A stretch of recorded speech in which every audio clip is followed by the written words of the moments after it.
1947 15 August నుంచి 2014 వరకు దాదాపుగా 67 సంవత్సరాలు 14 మంది ప్రధానమంత్రులు చేసిన అప్పు 55 లక్షల కోట్లు.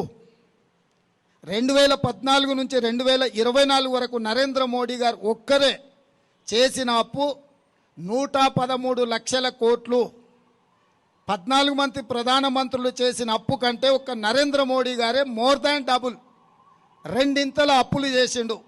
ఈరోజు దేశం మీద ఉన్న అప్పుల భారము 168 లక్షల కోట్లు.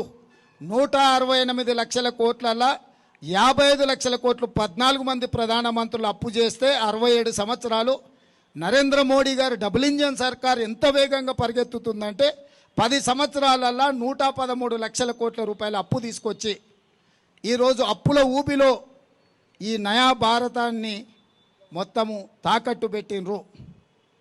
ఇట్లా ప్రతి రంగంలో పోర్టులు కావచ్చు, ఎయిర్పోర్టులు కావచ్చు, జాతీయ రహదారులు కావచ్చు, లేకపోతే పబ్లిక్ సెక్టర్ యూనిట్స్ నవరత్నాలు కావచ్చు, 60 లక్షల కోట్ల రూపాయల ఆస్తులు ఆనాడు కాంగ్రెస్ పార్టీ సృష్టిస్తే వీటన్నిటిని కూడా కార్పొరేట్ కంపెనీలకు 6 లక్షల కోట్లకు తెగనమ్మేసిండు.